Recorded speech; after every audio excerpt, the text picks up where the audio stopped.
Excelentíssimos senhores desembargadores, integrantes da 19ª Câmara Civil do Tribunal de Justiça do Estado do Rio Grande do Sul. Eu sou o advogado Júlio César Tricô Santos.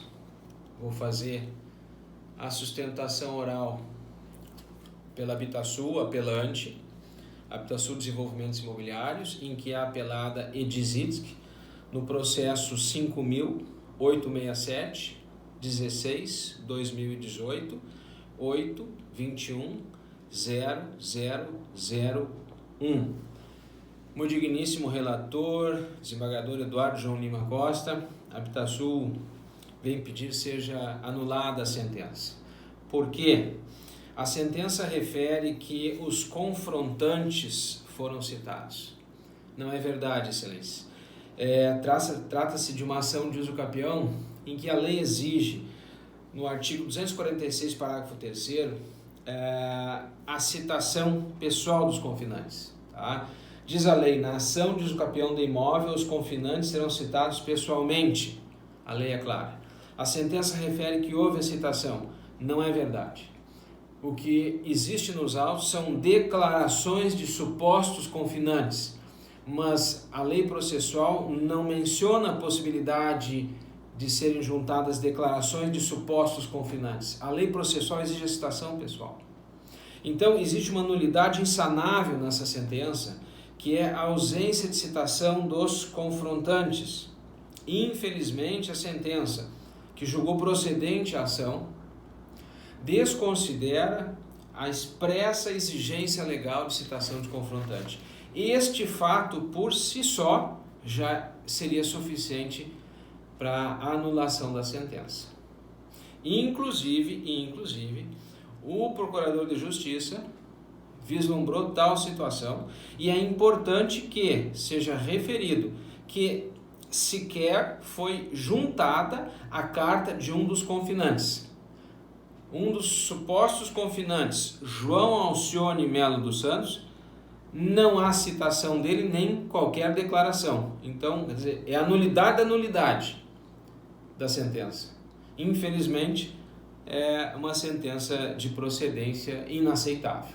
Além do que, excelências, a Habitasul, em contestação, pediu o depoimento pessoal da autora. Por quê? Porque a ação de uso capião exige a instrução probatória para verificar como a autora entrou lá, como ela adquiriu a posse, se ela é mera detentora, se ela é possuidora, qual o ânimo da posse. Nada disso a Habitasul teve o direito de explorar, porque a sentença entendeu por julgar antecipadamente a lide com base em documentos. Mas que documentos seriam esses tão relevantes que a sentença entende suficientes? Nós podemos verificar, por exemplo, no evento 2, Comp 7, que seria comprovante 7, a autora junta um recibo de transmissão de posse da rua Hermes Pereira de Souza, número 145. E aí vem a surpresa. Ela está usucapindo o imóvel da rua Hermes Pereira de Souza, 203. A sentença também não viu isso. Ou seja, a sentença julga com base em documentos que apresentam um endereço diferente do endereço do imóvel pretendido usucapir. Sem instrução, sem audiência. É inaceitável a manutenção dessa sentença. Ilustres desembargadores. Urge que o tribunal reforme e anule essa sentença. Mas a autora junta supostos documentos de posse referente à entrega de imóveis e utensílios a partir do ano de 2011, 12 e 16 e declarações de terceiros.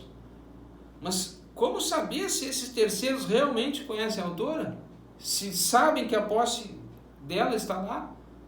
Então, tudo isso evidencia que a sentença foi assodada, a sentença viola o devido processo legal porque não tem citação de confrontante, e mais, um dos confrontantes sequer tem carta de anuência, e as chamadas cartas de anuência não tem firma reconhecida, são preenchidas modelo padrão, máxima vênia, mas não são documentos aceitáveis para usucapião imóvel. Assim, excelências, evitando tomar vosso tempo, a Habitasul reitera seja reformada a sentença, seja anulada a sentença por vício insanável, tal como vislumbrou o digno procurador de justiça, que opinou pela anulação da sentença.